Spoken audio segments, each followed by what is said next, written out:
결론으로 말하자면 저는 목회자가 걸어가는 길은 행복한 길이다. 이게 제 변함없는 생각입니다. 목회자가 걸어가는 길의 마지막은 행복이다. 그런데 이제 문제는 이 목회자가 걸어가는 그 길의 여정은 험로다. 험한 길이다. 그러면 누가 그 행복을 누릴 수 있느냐라고 할 때 바로 이 목회자의 험로, 힘듦을 이겨낼 때에 목회자는 행복을 느낄 수 있다. 이런 의미를 담은 제목이기도 하고요.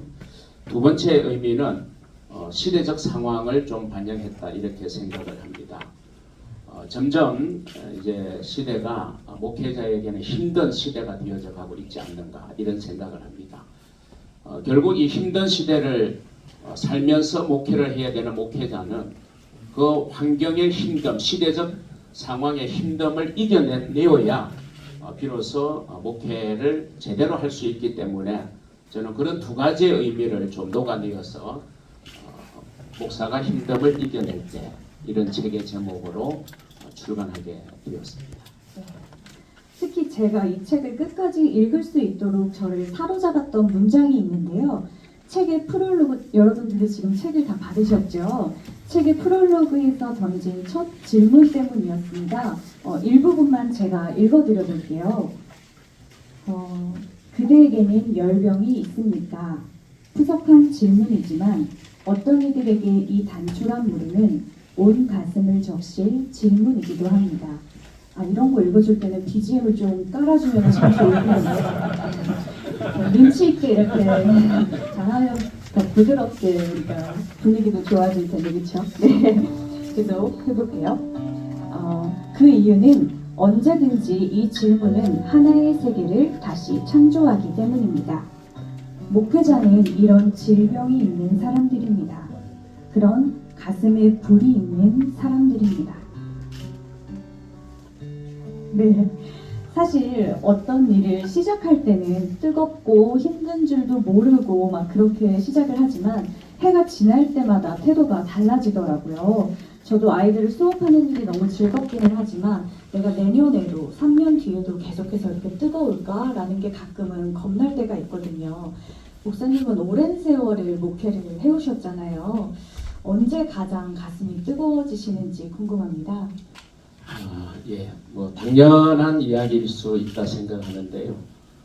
저는 강단에 오를 때가 가장 가슴이 뜨거워지고 설레인다 이렇게 말씀드릴 수 있고 예배를 인도하고 또 특별히 하나님의 말씀을 전할 때가 저에게는 가장 가슴 뜨거워지는 이런 순간이 아닌가 저는 그렇게 고백을 합니다. 그런데 계속해서 그 온기를 이어나가기 위해서는 사실 또 남다른 마음가짐도 필요하실 것 같은데요. 그것도 팁을 좀 주세요, 목사님. 뭐 다들 사랑을 해보신 분들이겠습니다만은 사랑하면 가슴이 뜨거워지죠. 또 사랑하면 온기가 절로 솟아나게 됩니다. 또 말은 결국 제가 말씀을 사랑하고 또 말씀을 선포하는 걸 막 좋아하고 사랑하고 기대하고 또 예배를 사모하고 기다리고 기대하고 사랑하는 이런 마음이 식지 않으려고 제가 늘 저 자신을 돌아보고 있고 그래서 제 삶의 주도권을 제가 지는 게 아니라 저의 주인이신 하나님께 삶의 주도권을 늘 드리면서 저 자신을 돌아보면서 그 사랑이 식어지지 않도록 저를 늘 이렇게 채찍질하고 있다 이런 말씀을 드리고 싶네요. 개인적으로 저는 책이 좋았던 이유를 꼽자면 사실 어른 목사님께서 뭔가 목회자들에게 인터뷰를 하면서 낸 책이다라고 했을 때 살짝 혹시 이것도 나 때는 말이야 약간 이런 식의 글이 나오지는 않았을까라는 우려를 하면서 책을 들었는데 그런 잔소리가 아니라 오히려 교회에 대한 본질과 그것들을 다시 기억나도록 하는 대화들이 이어지는 책이어서 참 인상 깊었습니다. 특히 책에서는 사소한 오해라도 쌓이지 않게 하는 것이 관계에서 굉장히 중요하다라는 이야기를 관계의 힘든 파트에서 하고 있는데요. 그래서 감사합니다, 미안합니다 라는 말을 잘 해야 한다는 내용이 기억에 남습니다. 이러한 관계의지를 얻게 되신 그런 사연이 있으실까요? 예, 사실 이제 감사합니다 그리고 미안합니다 이 두 마디를 목회자가 정말 많이 해야 된다라고 제가 책에서 썼는데요. 당연한 말인데 또 저 자신을 비롯해서 목회자들을 보면서 좀 느끼는 한켠의 아쉬움은 목사들의 입에서 감사합니다 그리고 미안합니다 이 말을 너무 아끼지 않는가 하는 생각이 들었어요.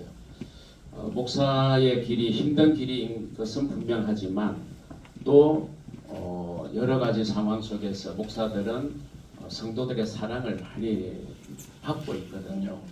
근데 이제 그 사랑을 나는 목사니까 당연히 내가 받을 자격이 있어라는 마음이 아니라 정말 내가 성도의 사랑을 받을 수 없는 사람임에도 불구하고 성도들의 사랑을 받는다는 마음에서 그냥 입에 발린 고맙습니다가 아니라 정말 마음 깊은 곳에서 우러나오는 그런 감사의 표현이 상대방이 느낄 정도의 그런 진심 어린 고백이 저는 우리 목사들에게 있어야 된다.